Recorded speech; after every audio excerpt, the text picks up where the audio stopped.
Hey, ocean travelers around the world, this is the Mariana Trench, life thriving, where sunlight never reaches. 10 kilometers down, in crushing cold and endless night, life solves the impossible. Tonight, a clear, testable portrait of how the habitable world truly works. A small vessel drifts above a quiet patch of the western Pacific, where waves look like brushed steel and the sky keeps its distance. On deck, a cylindrical lander waits with calm patience. Lid weights line its base like gray loaves. A time-lapse camera blinks a low red dot, a tray of bait, oily, familiar to creatures that know the smell of opportunity, hangs from a short arm. An acoustic release has been checked, double-checked, and spoken aloud by a technician who uses the kind of voice pilots use when the cabin is full of listening. A crew member nods, the lander swings, dips and meets the sea with the soft, certain push of gravity, doing its old job. Water closes over it, as if closing a page, and the story begins. Descent feels slow from the deck, and swift from the lander. The first meters pass through the epipelagic, the last place where sunlight has power. Blue holds longest, then green, then no color at all. Only darkness that still isn't truly dark, because living things make their own brief lanterns. Those quick sparks are not for the lander. They are for messages among tiny neighbors, for lures, for warnings, for confusion. A temperature sensor ticks downward in neat tenths. The lander reads the ocean like a careful student. Oxygen falls and rises with layers. Particles drift past like snow that never melts. And a wise silence wraps the frame. The hydrophone hears distant clicks that speak whale, the creak of hulls miles away, and then the most important sound of all. Nothing. In the quiet, the ocean's deep rooms become possible to hear in the mind, broad, cold, calm, and slow. Hundreds of meters turn into thousands. Between 2,000 and 4,000 meters, darkness accepts the lander as a harmless guest. At 6,000 meters, the expedition crosses an invisible border into the Haddle Zone, a belt of trenches and deep scars, carved by the slow work of the planet's plates, pushing and diving. The water grows heavier by the minute. Pressure stacks in layers like the weight of mountains upon mountains. If a hand could reach into that room, it would feel nothing different from any other ocean water. No sting, no special chill, yet around the lander the physics becomes strict. Air bubbles would crush to invisibility here. Hard shells risk cracking, unless their makers have switched plans and gone soft. And still particles fall. The midnight snow that feeds almost everything. Tiny bodies, plant shreds, the cast-off skins of animals that grew in the light and drifted downward when their time ended. The lander touches down in a silt cloud that billows like smoke, and then drapes itself back to the seafloor. The bottom is not flat. In the Mariana, it is more like the inside of a folded blanket, with benches and steps and steep slopes that catch sediments in patterns. A map can learn. The camera stares with patience. Minutes pass like low waves. Then life arrives as if the lander has joined a city square at dawn. Amphipods appear first, slim and quick, all elbows and hunger, arriving from the dark with the confidence of animals that recognize a scene. They pile onto the bait like shoppers to a bakery window. A translucent fish flickers at the edge of frame. It is a snailfish, all softness and intent, moving with the precision of a creature perfectly matched to pressure. It turns once, slow and certain, shows a face like fine paper, and glides on. The camera's timestamps and the tiny data lines running alongside the images tell a methodical truth.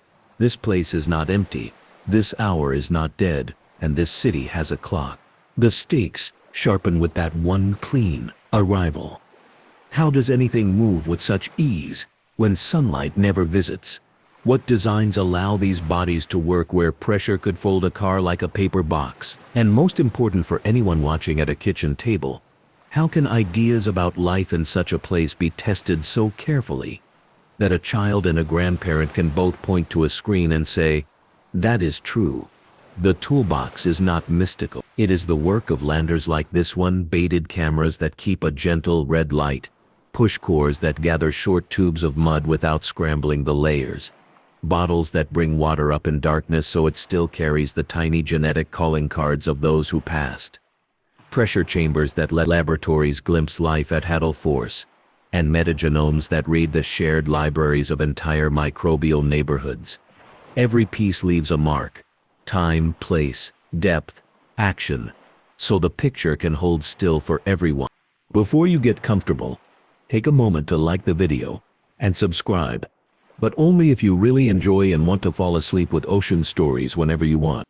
The phrase "life without sunlight" sounds like poetry until chemistry turns it into a plan. In the upper ocean, plants and plant-like microbes do the big job. They turn light into sugar, and everything else eats the sugar or eats something that ate the sugar. In the Hadal band, two paths take the place of a sun that never shows. The first is detritus, the steady rain of crumbs from the banquet above, flakes, bodies, shells, threads, a snow that never quite ends. The second is chemosynthesis, microbes that take chemical gradients, hydrogen sulfide, methane, reduced iron, and pull energy out of them the way green leaves pull energy out of light. Those microbes write the bottom of the food list down here. Amphipods eat them directly, or eat others who ate them first. Snailfish that graze a wall where bacteria are busy are not betraying their class. They are grocery shopping in a different aisle. Signatures of these choices show up cleanly: sulfide or methane hotspots, where lenses smear on camera, fatty acids in tissues that tell a chemical story, the protective solutes in cells that let enzymes keep their shape when pressure tries to bend them. Among those solutes, trimethylamine N-oxide, TMAO, shows up like a quiet hero, a molecule that helps proteins hold their form when the ocean squeezes. A lab that measures higher TMAO levels in deeper living fish is not collecting trivia. It is reading the recipe card for a body plan that refuses to crumple. Pressure writes the rules calmly and entirely. Each 10 meters adds about 1 extra atmosphere. At the trench floor, that piles up to more than 1,000 times the pressure felt at the beach. Air and gas become design problems. Anything that depends on large empty spaces cannot live long. Fish bones become fewer and thinner. Cartilage takes over. Soft tissues do work that hard skeletons once did. Shells that would have been heavy and stiff shift to light and flexible, or vanish entirely, replaced by chitin gelatin or clever internal scaffolds. Membranes, the skins of cells, stay fluid by using different fats, a bit like swapping oils in a kitchen depending on the season. Proteins twist in ways that resist the ocean's curve. A handful of chemical changes let them keep their jobs. None of this is dramatic on camera. It only becomes dramatic when a person who has never seen a Hadal amphipod realizes that its armor is not a contradiction, but a solution. A composite built without air gaps, serving as a pressure-resilient suit that keeps its owner quick and curious. The trench controls water and food, the way a valley controls wind. V-shapes, benches, fault scarps, and steps turn currents into narrow lanes and slow backwaters. Material that would drift past on a flat abyssal plain collects in pockets along slopes. A carcass falling from far above feeds the lane that catches it. A storm at the surface can send a cloud toward one wall, not another. Even without vents or seeps, chemistry changes place by place. A patch rich in buried organics here, a zone of fresher sediment there. Animals learn this map the way towns learn where a market sets up every week. A lander placed on one bench sees a parade. Move it a few hundred meters to a different shelf and the cast of characters changes. That is why promising benches are scouted with multi-beam maps first, and why good dives list slope angles, not just depths. The descent from surface to Hadal goes through a series of waypoints. Any listener can imagine while sitting far from water. The epipelagic is the last blue, the last green, the last sunlit leaf. Below it, twilight begins and ends quickly. The mesopelagic is where lanterns glow, eyes that shine back, lures that dangle. By the bathypelagic, almost all light is living, brief and purposeful. Temperature steps down like a staircase, and then holds cold.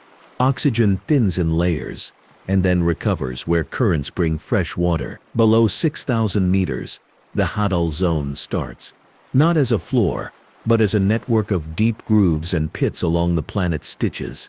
The last blue was hours ago. The last green was a memory. Now the first absolute black holes, and in it, the camera sees only what its lights permit and what respectful red can share. One quiet note from 1960 still matters because it taught a habit. The bathyscaphe Trieste, crewed by two men in a porthole, the size of a saucer, went down to a place few believed reachable. At the bottom, pressure turned the view into milk for a moment. As silt wreathed the sphere, a scrap of observation, something fish-like, a flat, pale shape, started an argument that lasted decades. What matters most in that old page is not the creature's identity, but the humility of the log, grain size, bloom behavior, and the simple fact that the bottom moved like smoke on breath proved that life was working in the sediment, that the floor was soft and living. That is how a calm dive registers as a lesson that still helps. Do not trust a single glance. Trust the behavior of the world around the glance. Modern descents owe half their power to better light and half to better habits. Cameras do not blaze white beams into rooms meant for red. Sensors log everything, as if each line might be useful later.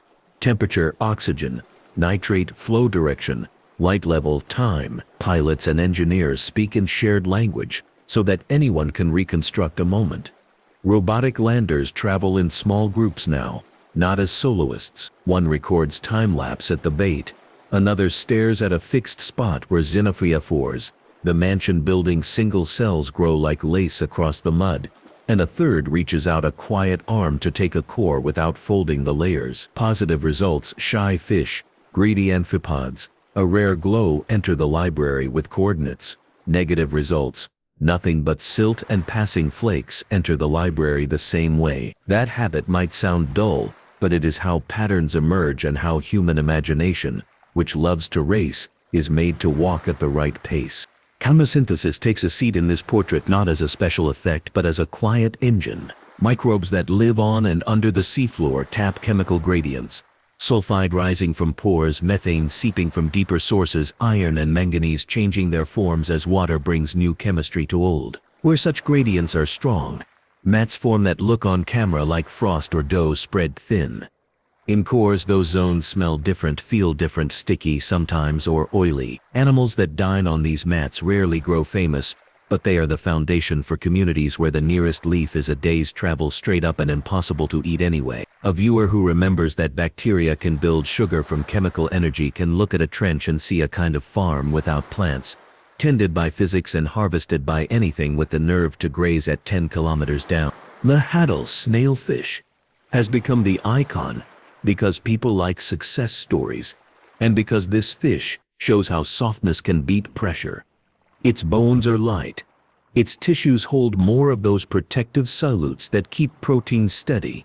Its skull looks like a suggestion, instead of a fortress. On trench walls, egg clusters and small juveniles have been filmed in place where currents stroke the rock in gentle lanes. That detail matters because it turns a trench wall into a nursery map, and because it tells the world to tread lightly where nurseries lie. A few words from a pilot who filmed such a spot say enough. Small bodies out of the current, larger ones in the drift, like any good river. A person who has never seen a trench can picture that immediately. Children in a calm eddy, adults in the main flow. Amphipods, the cleanup crew, win no beauty contests and never ask to. Their job is to arrive fast, eat what falls, and turn it into motion. In time-lapse scenes, at bait, they stack like dominoes, then restack as the outside layer swims off and an inside layer takes its turn. Metals accumulate in their tissues, a paper trail that tells of the human world and the natural one, both raining down together. Stomachs reveal the root carbon took, plant pieces, bits of jelly, even flakes of bacterial gnats that drifted free. Their armor works at pressure because it is not trying to hold air.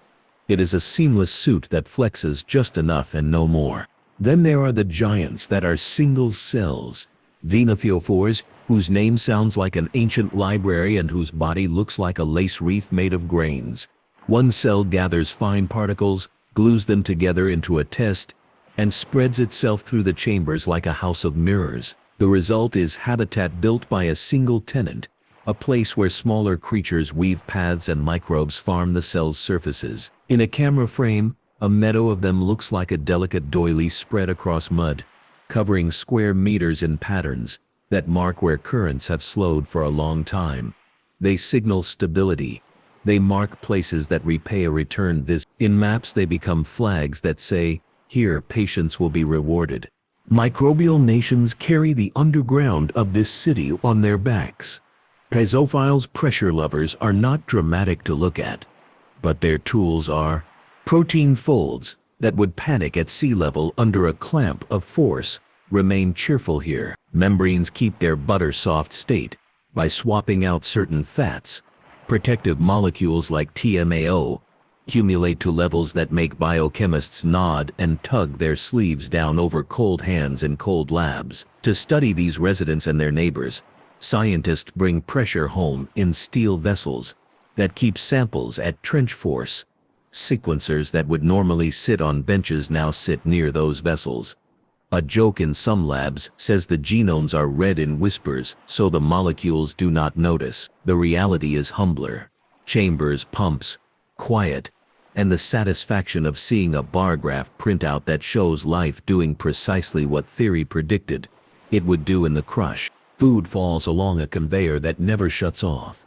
The ocean surface blooms in light, and when the bloom ends, bodies and scraps become snow. A storm rips kelp free and sends a raft to sea, where it will break and rain down long, sweet ribbons for deep mouths to try. A fish dies and sinks, a banquet sliding gently through lanes of pressure toward a bench where amphipods will arrive like a neighborhood that heard a bell ring. Turbidity currents underwater avalanches pour down slopes and pave valleys with blankets of fine grain that look new on camera and feel new under a boot of steel. Carbon that might have floated and fed the surface again in a day or two becomes buried deep, a quiet service that the trenches offer the planet without headlines. Geology builds the table. The Mariana Trench exists because the Pacific Plate dips beneath a smaller Mariana Plate, turning rocks into a moving staircase. As the subducting slab dives, water trapped in it changes the chemistry of the mantle above, giving rise to volcanoes, arcward and shaping countless microhabitats. Trenchward, the deep angle of subduction, the age of the crust, and the patterns of faults generate benches that face currents like balconies and scarps that grab and hold silt like hands. Each of those features alters where food lands and how long it stays. A lander that captures amphipod swarms in one pocket might see only flurries of snow 200 meters away. It is not magic, it is architecture. Quakes and slides refresh rooms in a day that might have stayed the same for years. A shelf lets go. Mud flows like smoke on the bottom, a slow-motion river of flour. Everything living there pulls back or is covered. Weeks later, new xenophyophore patches appear along the edges. Scavengers find that the burial brought riches up from below. Turbidity rivers write their own chapters in every trench. A team that returns after one of these events finds a new city plan, and a film that compares the before and after without dramatics teaches more than 1,000 punchlines ever could. Seafloor chemistry runs a quiet shop. In some places, rocks under the mud hydrate and release fluids in a process called serpentinization. Those fluids carry hydrogen, which can feed certain microbes. Elsewhere, methane seeps lift slowly, making tiny skylights in the mud, places where bacteria bloom like frost. Metals in the sediment change state as water breathes through, coloring cores and giving lab instruments numbers to chew on. Sampling these spots demands care. Gas can escape quickly, pressure changes can change chemistry. That is why the best cores are capped in the dark and held like sleeping infants until they reach a chamber that will let them wake up the same way they fell asleep. Adaptations repeat across life, like a theme in music. Membranes swap in fatty acids that stay fixable when squeezed. Proteins earn small changes that would not matter at a beach, but make everything simple at the bottom.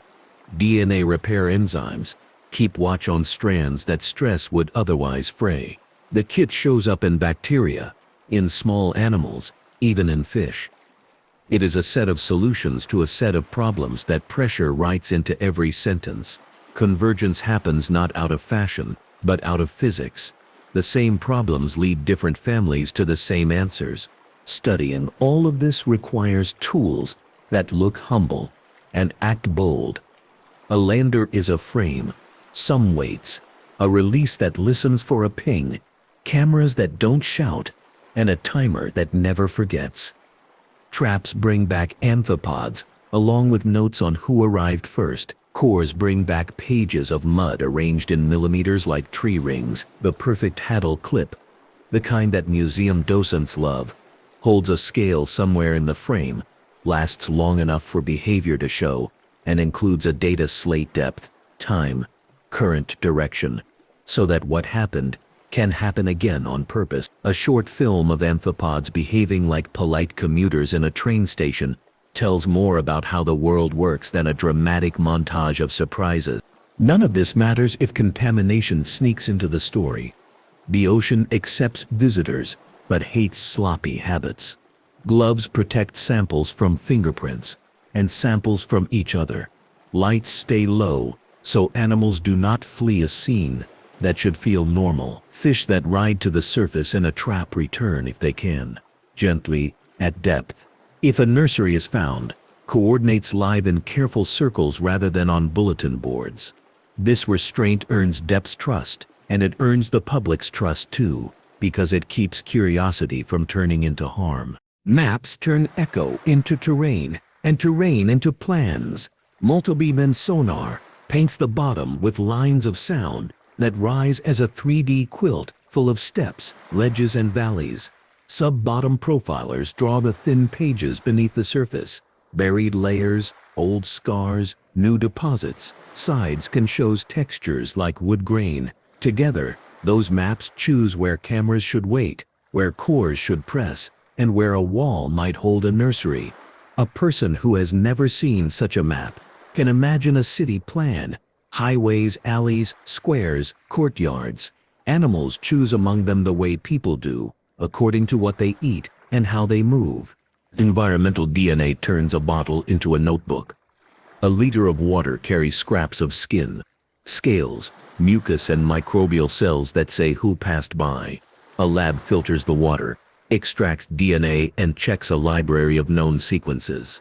A match does not say how many individuals or how close they were to the lander, but it says that they were there recently enough to leave traces.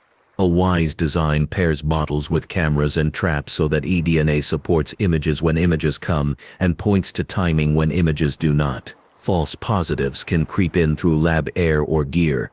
False negatives can happen when currents sweep signatures away before the bottle closes. Good campaigns know these limits and design around them with patience and repeats. Even here, in rooms that light never visits, light shows up as a rumor. Bioluminescence works at depth in whispers. A small glow, a gentle spark, a cloud that dies as soon as it appears. Shrimp snap, jellies wink, and tiny crustaceans send signals no human eye will witness unless a camera keeps its manners. Red light, chosen because many deep animals do not see it, lets a lens watch without stepping on the scene. In frames where glow appears, it is rarely the star. It is a punctuation mark that says, life sign, and then yields to the main sentence again. Sound draws maps that light cannot. Hydrophones pick up quakes that travel the trench like rolling thunder. Sperm whales dive in canyons, where food concentrates and click more quickly when they hunt than when they wander. Ship propellers paint their signatures on tapes, even when a vessel's hull never meets the horizon of the people on deck.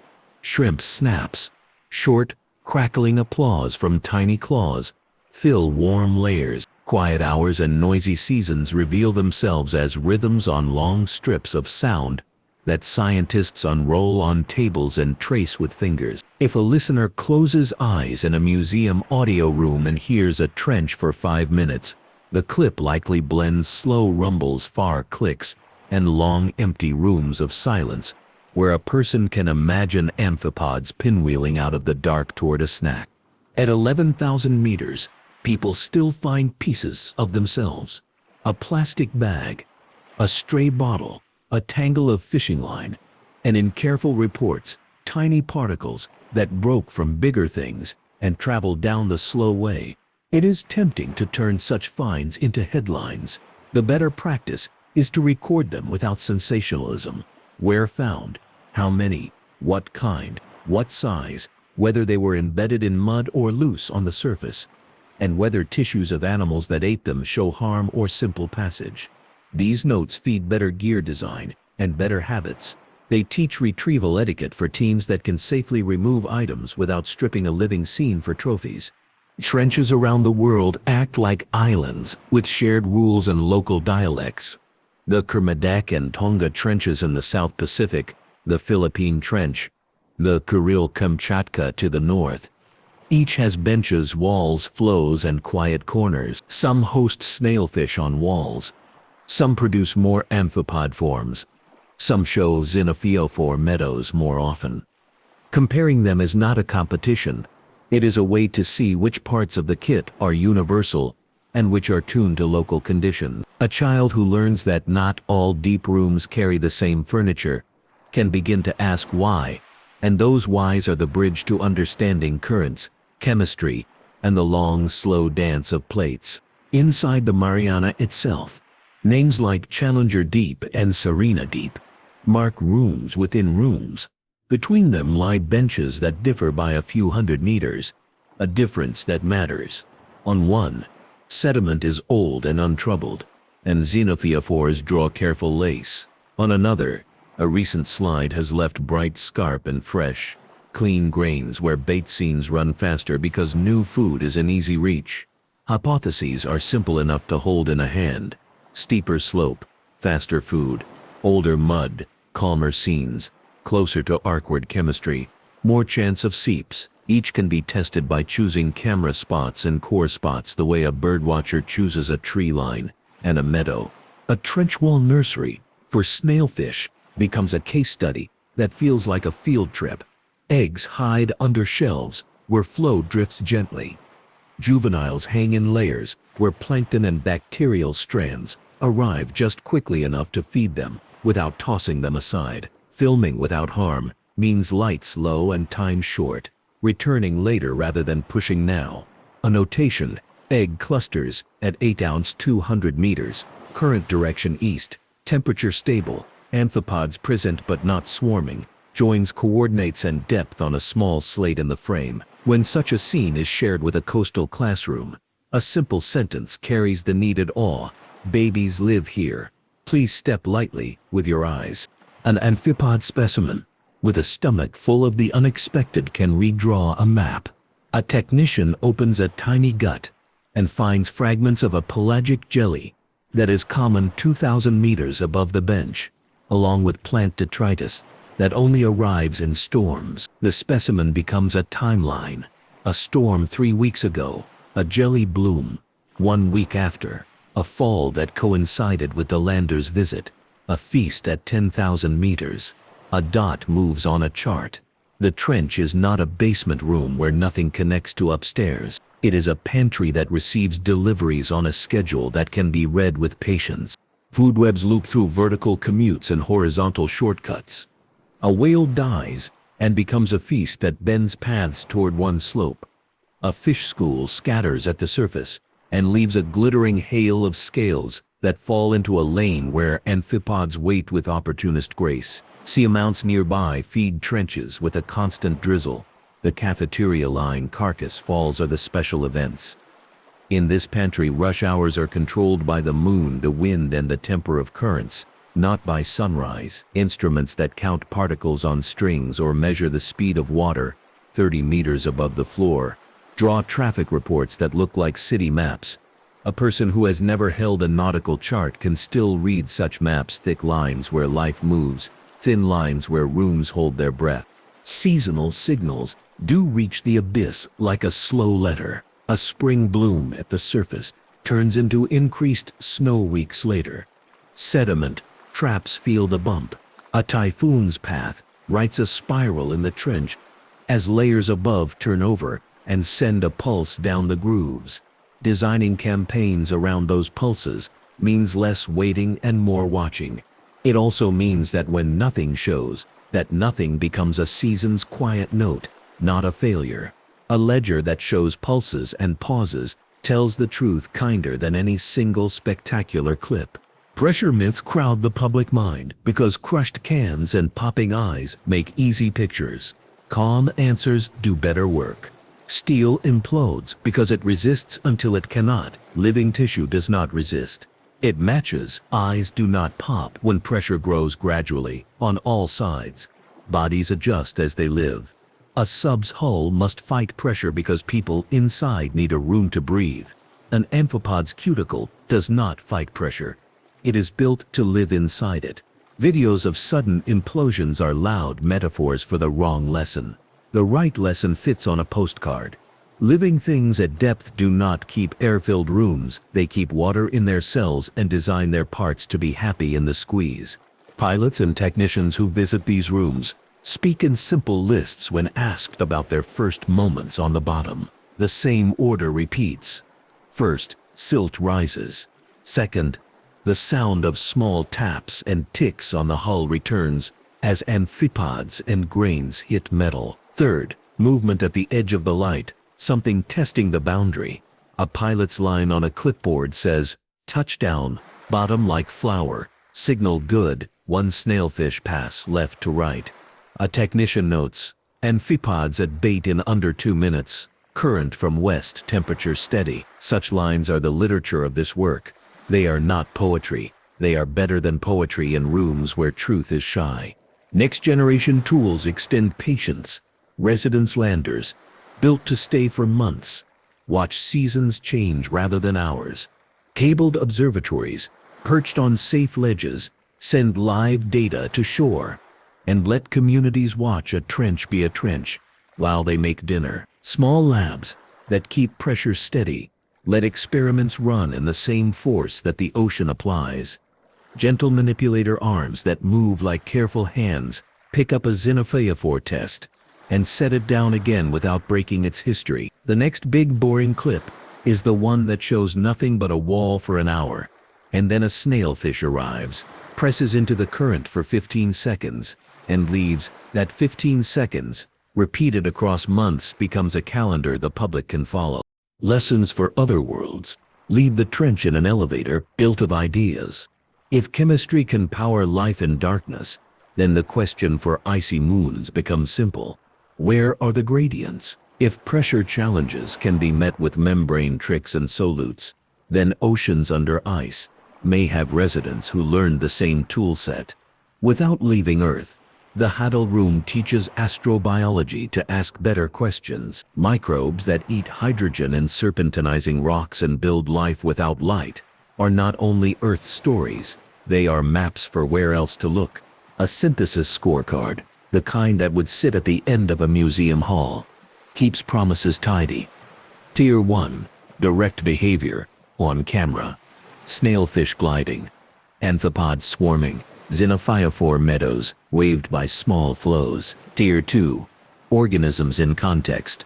Cores that bring microbes and grains, specimens that show the chemistry and the body plans that work. Tier 3, chemical and DNA hints.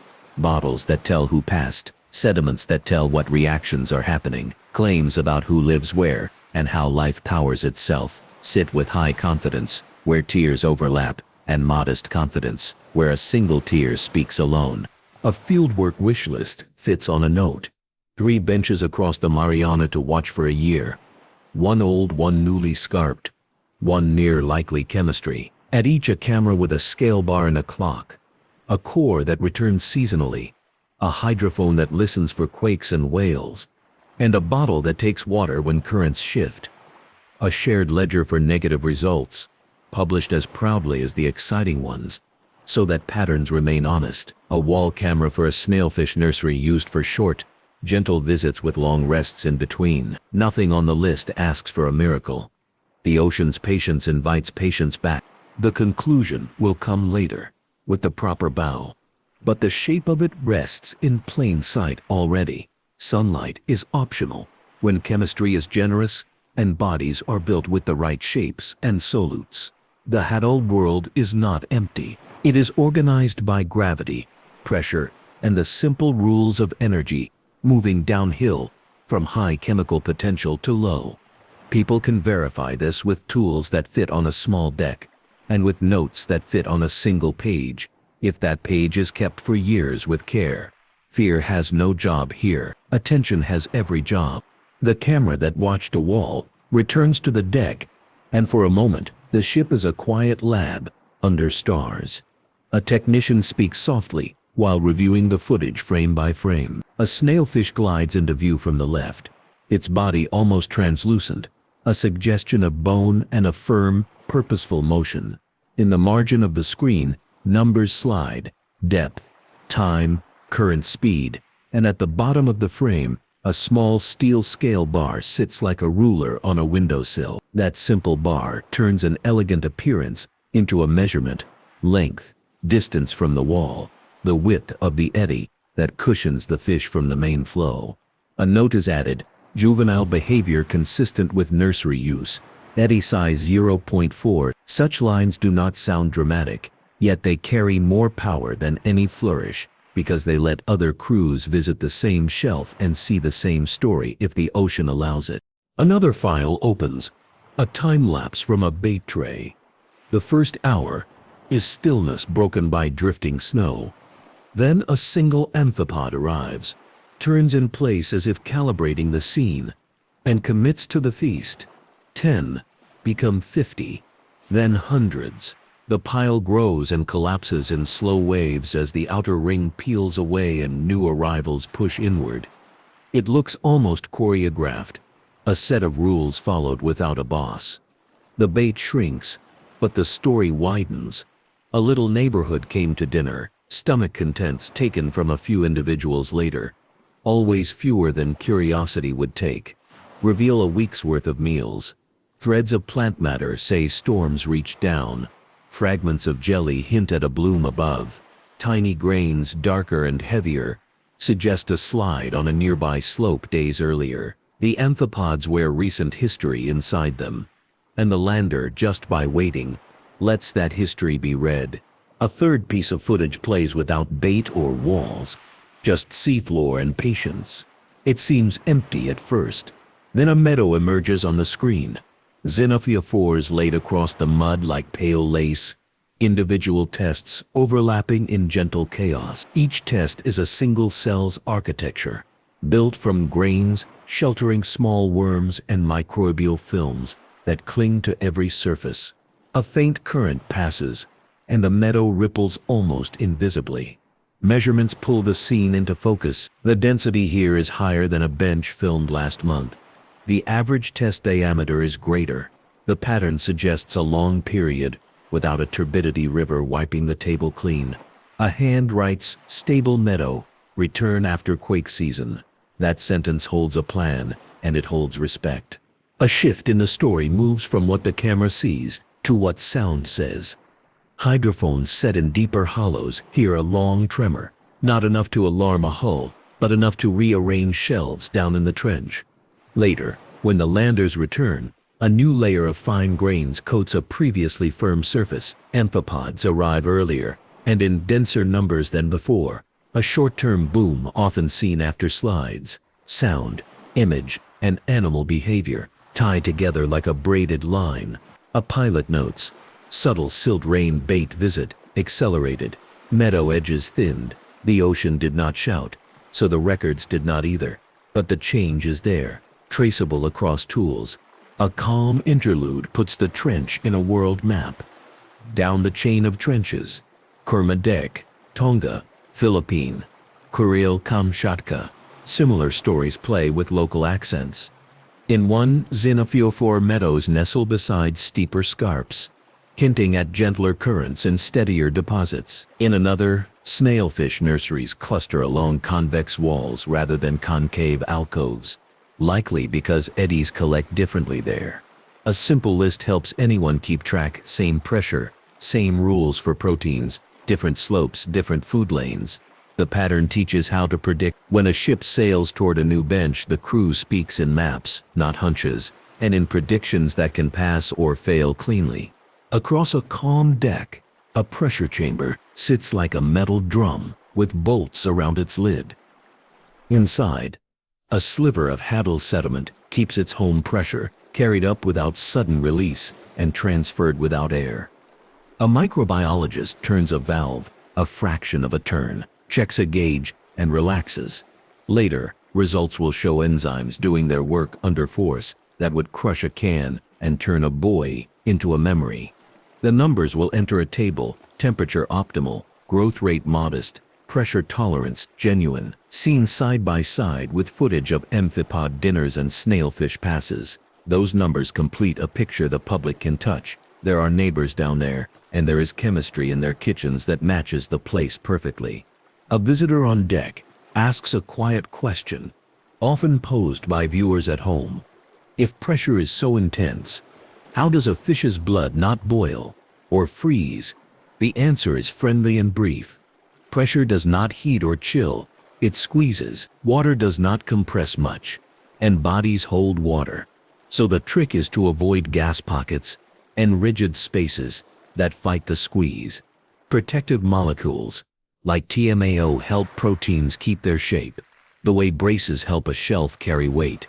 Membranes adjust their fats to stay fluid. Bones go light, cartilage picks up work, and any space that might trap gas is either avoided or kept so tiny that the squeeze has nothing to crush. A scientist once said to a class, "Pressure is a rule, life is the workaround," and a dozen hands went up, not from fear but from interest. A pilot's notebook from a modern descent adds texture to what the viewer already knows. Ballast away. Descent rate nominal. Passing 6,000 meters. First Hadal waypoint. Hydrophone. Distant clicks. No nearby prop signatures. Lights to red. Bottom approach. Silt rise. 5-7 seconds. First motion. Amphipods. Then single snailfish pass. Body translucent. Behavior unhurried. Bait tray. First arrivals at 2 minutes 10 seconds. The voice on the recording remains steady. A technician's entry later that night is just as clear. Push coercion 3, intact layering to 18 centimeter, methane odor absent, microbubble loss minimal, core temperature constant during transfer. These statements fit a public show like well-cut pieces of cloth. They tell the truth with no extra thread.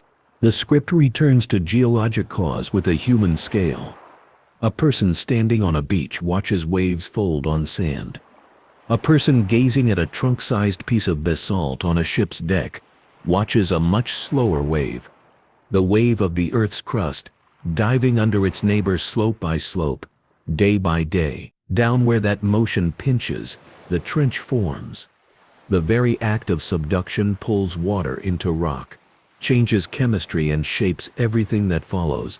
Volcanoes uprange, benches downrange, scarps in between. It takes no special training to hold this in a mind.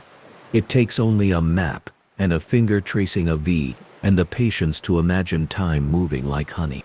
A set of small, careful scenes keeps building the viewer's library. In one, a core pulled from a likely seep site hisses faintly in a pressure-maintaining sleeve, hinting that gases were present in situ.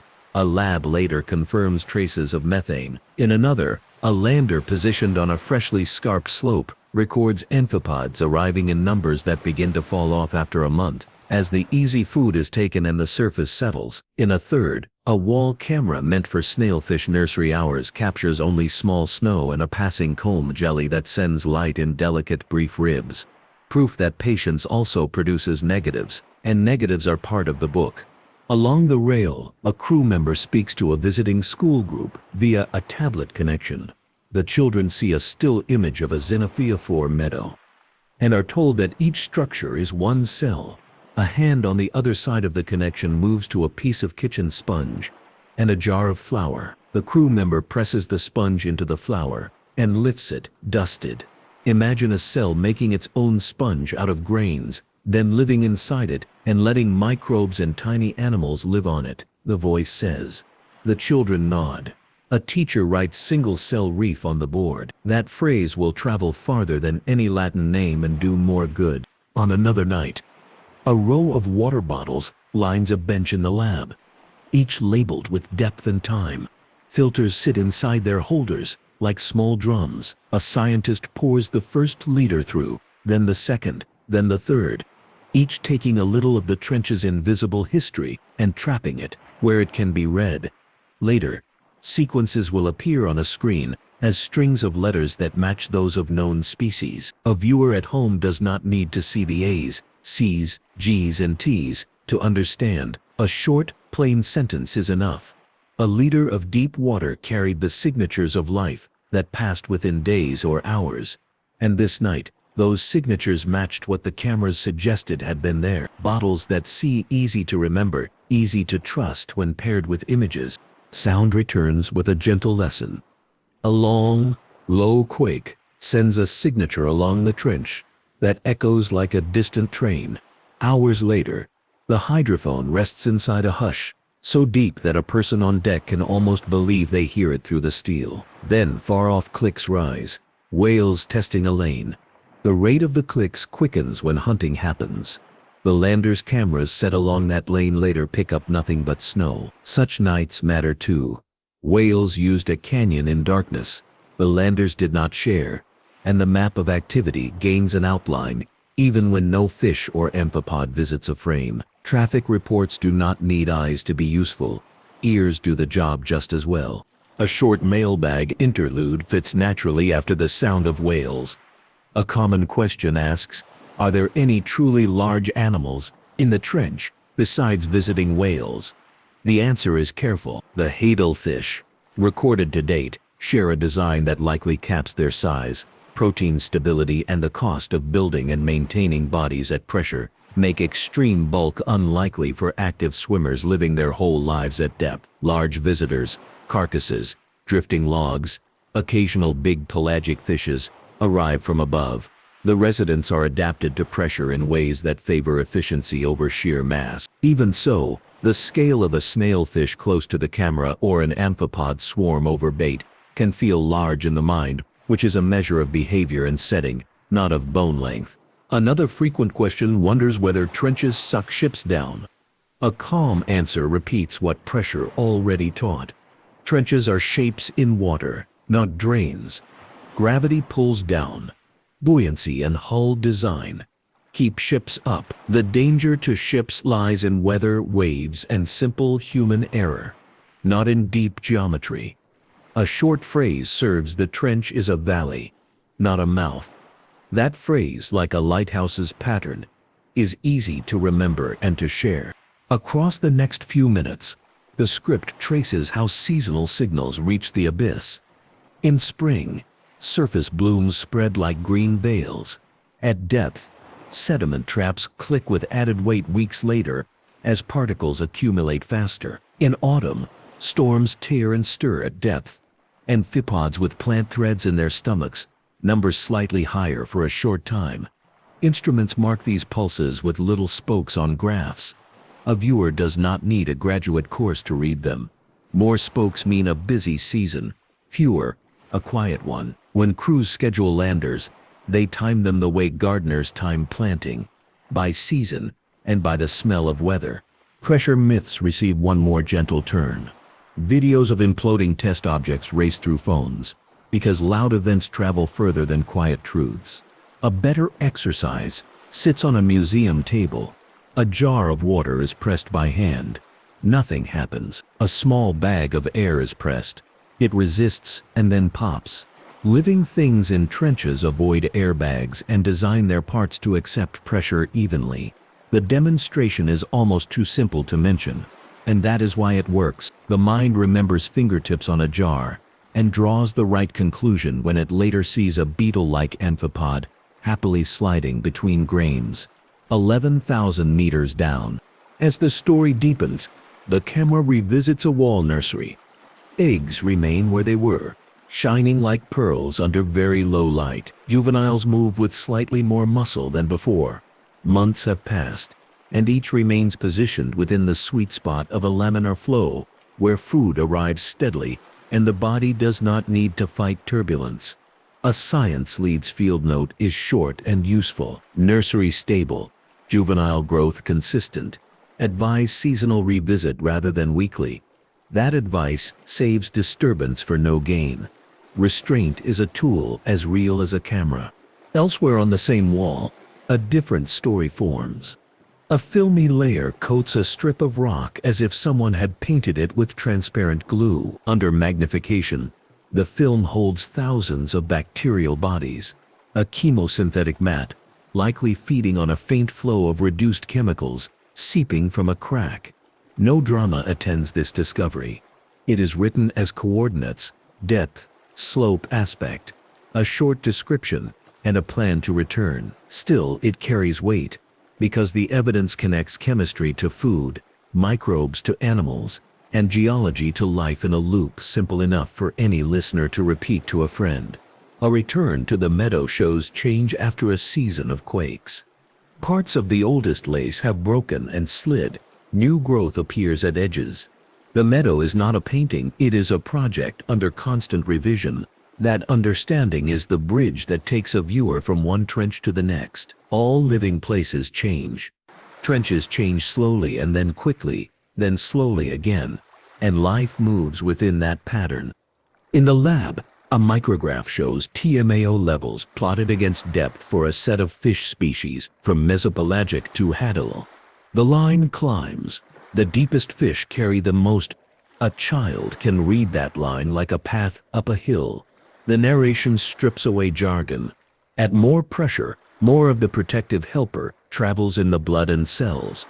The same child will later see a hadal fish glide past a lander and say, "That one carries more helper," and the sentence will be both charming and correct. Another scene explores an amphipod's armor.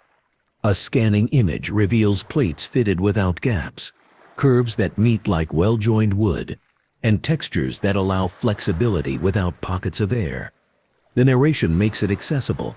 This is not a balloon. It is a suit. It does not pop. It bends. A hand places a model on a table.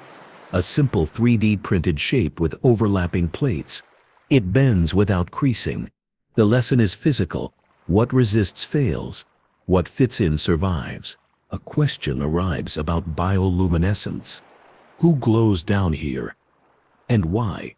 If the light is so scarce? The answer offers roles rather than a list. Some glow to attract, some to confuse, some to communicate. A comb jelly that wanders into view and sends light along ribs gives a quick show that to human eyes looks like celebration, but to neighboring creatures likely reads as a byproduct of motion or a signal that says, "Do not touch." The camera's red glow leaves the scene as neutral as possible. The narration states the key point: light at depth is not absent. It is careful. The script pauses over ethics once more, because the deeper the room, the easier it is to do harm without seeing it. Crews choose red light and short visits for nurseries. Traps that capture amphipods are sized modestly and used sparingly. Any large item of human debris visible on the floor is left alone if removing it would damage a meadow or a nursery. A note is made, a plan formed for a safe retrieval, and patience holds. When coordinates are shared, they go to scientists and agencies prepared to protect, not to maps that anyone can chart for curiosity's sake. These choices do not deflate public interest. They protect it by ensuring there will be stories tomorrow. Attention turns to the surface, where the story began and where it will end. A small ship, kind in its movements, circles slowly in a patch of glossy sea. A crew member rinses a bottle with seawater 3 times before filling it, a simple ritual that keeps the bottle honest. A pilot marks the time and calls depth to a deckhand who writes with thick pencil lead on a slate, because pencils write when pens fail in damp air. The work's drama rests in these small habits, repeated across seasons and latitudes, which build a ledger that a community can trust. A quiet tour through pressure math returns because numbers comfort many viewers. Every 10 meters adds an atmosphere. At 11,000 meters, the number becomes 1,100 atmospheres, enough to shrink, crush, and close, but not enough to freeze or boil water, not enough to stop biology designed for it. The narration gives one more friendly comparison. Imagine a stack of cars this high. Now imagine that instead of cars, it is ocean water, which barely compresses. The animals match the water. That is the trick. With that image, the mind relaxes into the rules, instead of fighting them. The next minutes smooth together tools, places, and neighbors, so that by the end of this batch, the viewer holds a coherent city plan. At the top sit ships, small and large, crews on calm decks, and cameras checked in red light. Along the slopes sit landers with bait trays and scale bars, cores that press and rise, and bottles that see. In the rooms along the walls, eggs rest under ledges, juveniles glide, and amphipods turn dinners into movement. In quiet meadows, xenophyophores build and rebuild with grains, making homes for others without speeches. Beneath and between all of these, microbes work the gradients, turning chemistry into sugar, the way leaves turn light into sugar above. Through it all, pressure presses evenly and animals reply with designs that fit the squeeze rather than oppose it. Above, whales hunt by sound and stamina, their clicks tapping out the trench's schedule. Below, sound of quakes dries the silt for a while, then lets it settle. Currents carry snow, slides pave, seasons ring their bells late and softly, yet the trench hears them. If a viewer were to visit the final hall of this program's museum, a single long exhibit could hold the whole idea. On the left, a multi-beam map shows benches like steps and walls like bookshelves. In the center, screens play slow, uncut footage of amphipods and snailfish behaving exactly as they do when no one watches. On the right, small labeled vials hold sediments from cores. Little tiles display ring plots of eDNA sequences, and a framed print shows a xenophyophore test in fine detail. Above all of it, a sentence: sunlight is optional, patience is not. The sentence is gentle and true. Before the final batch begins, the wrap-up. 2 short case notes enrich the record.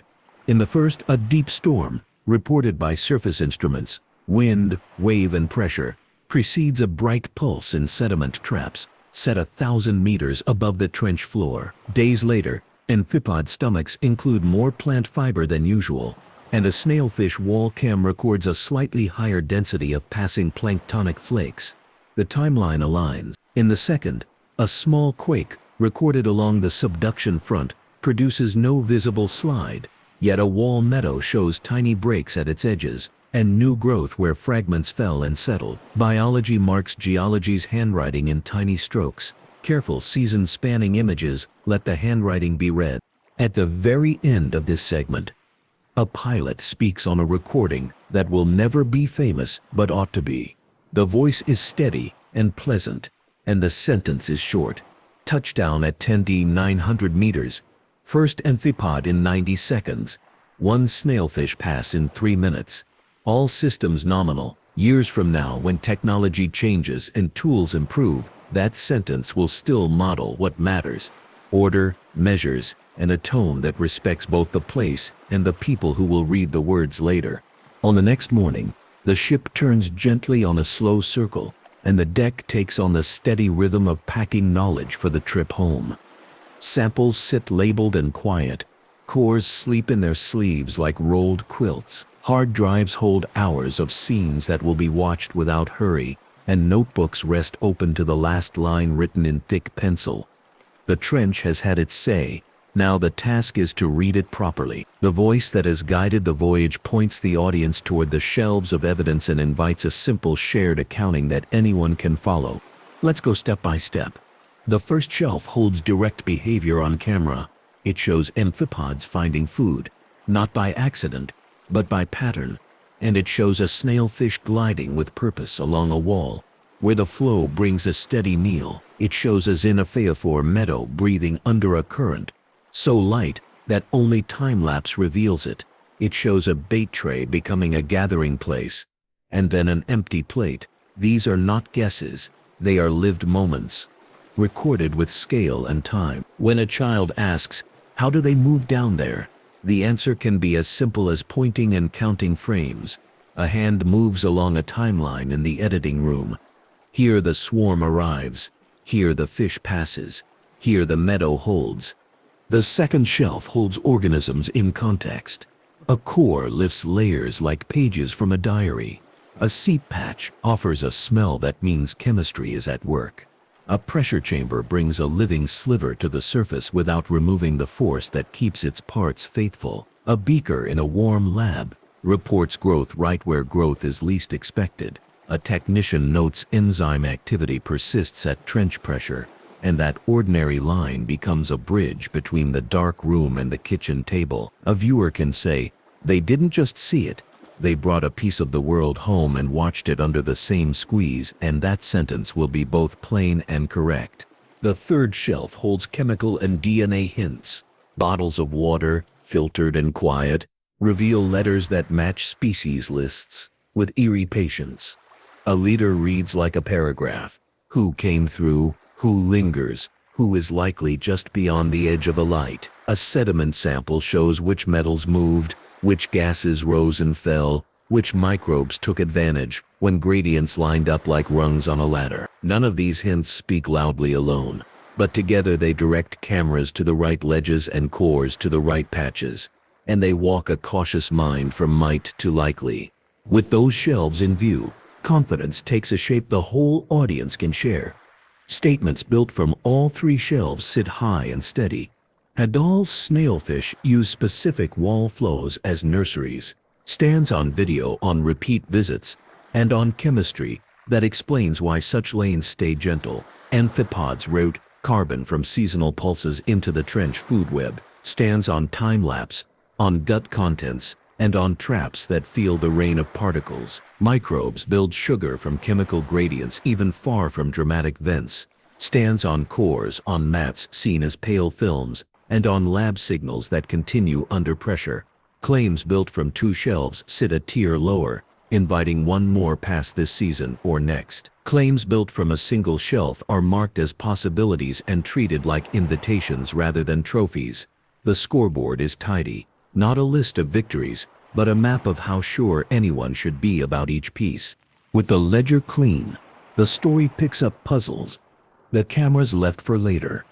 A wall nursery has held for months, yet the smallest eggs appear only in one section, not all along the ledge.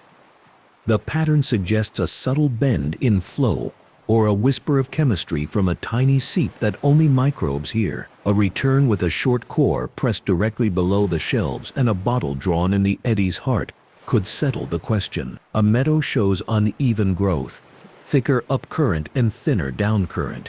Tiny beads of gas in a core from beneath the thicker edge might reveal quiet metabolism shaping the landscape. These are small, testable steps, each gentle on the room, each friendly to the viewer who wants to follow without a stack of textbooks.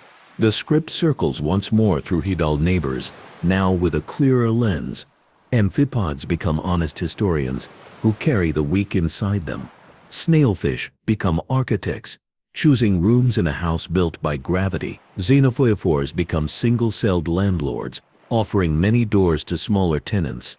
Microbes become the constant crowd at the market, opening stalls wherever chemistry draws a line between what is full and what is empty. Even quakes and slides stop being monsters.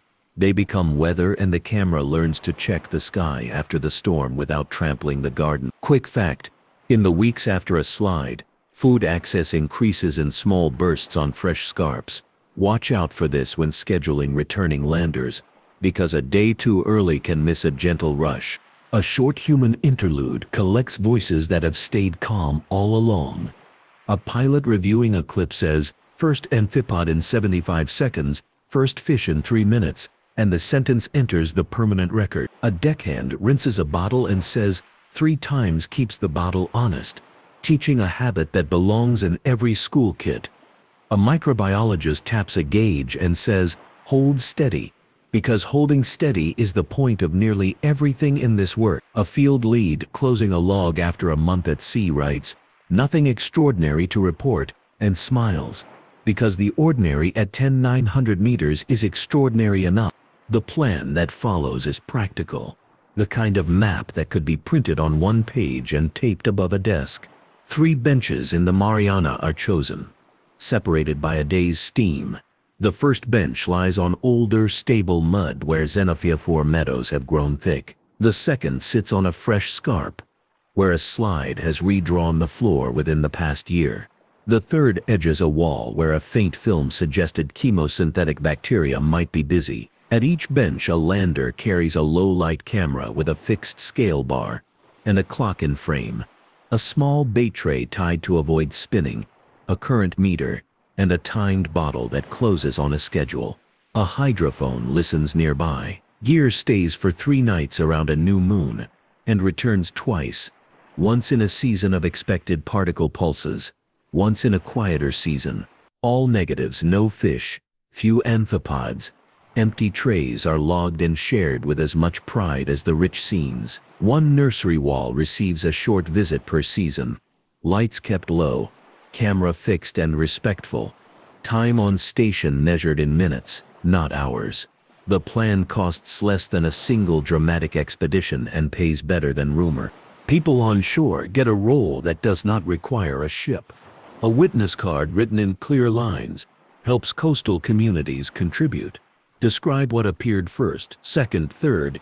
It reads, if circles are found on a hull, place a coin beside them and take a level photo.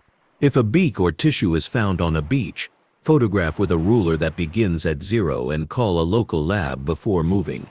If you collect water, label time, place, and tide. In towns near the trench, small museums and schools hold talks where a frame of amphipods at a bait tray and a photo of a xenophyophore test pass from hand to hand. Children press their thumbs to a replica pressure-resistant plate and say, "It bends," and that line becomes family lore. Community science is not a slogan here. It is shared practice, fenced by simple ethics that keep curiosity from turning into collection. Ethics take one more lap, because the deepest rooms deserve more than one promise. Coordinate for nurseries and meadows. Circulate among those prepared to protect and study, not to those who would visit without a plan. Lights remain low because behavior recorded under stress is only theater. Traps take few and return rest. Debris found in delicate rooms waits for safe removal rather than hasty cleanup. Reports list negative results so that future crews don't waste days repeating quiet nights in the wrong tide. None of these choices slow discovery. They allow it to accumulate without harm, which is the only path that leads to a full shelf and a clear conscience. The camera's eye returns to the world map, and the narration opens a window beyond Earth for a minute, without drifting into speculation. The Hedal rulebook reads clearly enough to carry to other oceans under ice. If chemical gradients make sugar in the dark here, then gradients might do so elsewhere. If membranes, solutes, and protein folds solve pressure here, then other worlds with pressure will likely push life toward the same solutions. Even if other oceans are never reached, those sentences help researchers ask better questions at home, and they add dignity to every trench clip that looks empty until a single arm, a single fin, or a single cell's construction project shifts the frame. Now the ledger of unknowns stands open, without embarrassment. Exact spawning sites for Hedal snailfish remain elusive, mapped by inference from juveniles and eggs but rarely filmed from start to finish. The frequency and scale of chemosynthetic patches far from obvious seeps need longer residence times to chart, not one-night visits. The long-term balance between particle drizzle and episodic falls at particular benches, the pantry's daily bread versus its feast days, once a year-long watch to settle. The true contribution of trenches to global carbon burial is measured in careful incremental studies that come in quietly, not as breaking news. These unknowns do not cloud the verdict, they sharpen the next steps. A final sweep through gentle myth-busting, closes open doors without slamming any. Trenches do not pull ships down. Gravity pulls everything down. And hulls are designed to push back with buoyancy. Eyes do not pop when pressure grows gradually and evenly. Bodies at depth are built without big pockets of compressible gas. Nothing boils in the cold room unless an object carries pressure differences with it that reality does not allow at depth. Large animals that live their whole lives on the Hadal floor are limited by cost and chemistry. Visiting giants may arrive from above, but resident giants are built for efficiency. Watch out for this: videos that promise instant doom teach less than quiet frames that teach rules. The rules are what make the silent rooms legible. The voice turns toward synthesis with the same steady tone it has kept since the first amphipod touched bait in the opening minutes. All the clues now sit together. The way amphipods arrive as if they had a schedule. The way snailfish select flows that take strain off their bodies while bringing food to their faces. The way a single cell builds a city block of habitat out of grains and time. The way microbes write sugar in the dark using chemistry that appears wherever rocks and water trade favors. The way pressure writes a strict grammar and bodies answer with spelling that never breaks. The outline on the board condenses into a portrait that a child can draw. A steep valley, a quiet meadow, a small fish on a wall, a cloud of busy neighbors, a bottle that sees, a core that smells like earth and ocean together, and a note in pencil that says return here when the season turns. The verdict can be spoken simply and will be true. Life thrives where sunlight never, by turning chemistry into fuel and by wearing suits designed for the squeeze. The Hadal world is not a dead vault. It is a pantry and a nursery, a workshop and a slow library, arranged by gravity and steady patience. The pictures that hold the mind are not explosions, they are repetitions. A club of amphipods building and rebuilding around a single front row spot. A snailfish tracing the same lane visits a meadow renewing after a slide. A bottle carrying whispers of DNA that match last night's shadows. A graph that climbs gently with TMAO as depth grows. Each is small. Together they are an answer. A single next, testable plan sits on the table, because a good story promises a next page and then shows where to turn it. It is a year-long, 3-depth Hadal line across those chosen benches of the Mariana. It places residence landers on an old meadow, on a fresh scarp, and near a hint of chemistry on a wall. It runs low-light cameras with scale bars and clocks. It takes cores in season. It listens to whales and quakes with hydrophones. It closes bottles when currents shift. It schedules returns for new moons and for lulls. It publishes negatives and positives with the same care, and it invites schools and coastal crews to watch from far away through shared dashboards. This plan would answer how often residents visit certain depths, at what hours, and in which company, and it would give the public a calendar they could follow. It would settle arguments about the pantry's rhythm and show where to place the next patient eye. The lens widens for the last minutes. Trenches encircle the planet like quiet stitches. Each stitch has its benches, its meadows, its walls, and its own blend of weather and surprise. If the audience learned a single habit tonight, it is to honor how such places trade spectacle for structure. A slow city lives below the ships. It keeps files. It writes on whales with circles, in other stories, and writes here in meadows and scarp lines, and in molecules carried home in bottles. The deepest rooms repay patience, not bravado. They welcome careful visitors who return tools to their racks and leave coordinates where only caretakers need them. They reward attention with answers that children can repeat, elders can trust, and scientists can test. The farewell wraps the ledger with a bow tied plainly. The ocean, just below the keel, looks ordinary. Under that surface, the trench falls like a folded blanket into quiet, cold rooms, where bodies have found many ways to say yes to pressure and yes to food without light. The program thanks the listeners without saying the words by offering them one more picture that will stay: a lander on a bench, a red glow that does not frighten, a meadow that breathes, a fish that passes without hurry, a swarm that builds and thins and builds again, and a notebook that reads, all systems nominal. In those words, the sea feels less like a rumor and more like a neighbor whose kitchen can be visited with respect. The closing lines return to the promise of a clear, testable portrait. The portrait is finished enough to hang and open enough to invite additions. A single expedition. A year of 3 unblinking eyes, 3 listening ears, a handful of carefully timed bottles, a few cores pressed without fuss, would color in the last pale corners around what amphipods truly schedule, how nursery flows shift with seasons, and how chemical patches breathe across months. It would do so gently with lights that whisper, with maps that choose wisely, and with reports that respect quiet success. When that ledger comes back full, the next deep ocean chapter can open in the same calm voice. Vents or trenches, slopes or plains, always patient, always checkable. Evening settles. The ship lifts and lowers as if nodding. Far below, a wall holds its slow river, a meadow mends, and amphipods wander like neighbors after dinner. The last picture offered is still. It shows a blank patch of mud and the shadow of a scale bar. For a while nothing moves, then a thread of snow shifts. A speck crosses, and the mind of the listener, now trained, sees that as enough. The ocean does not hurry. It is pleased when no one else does either.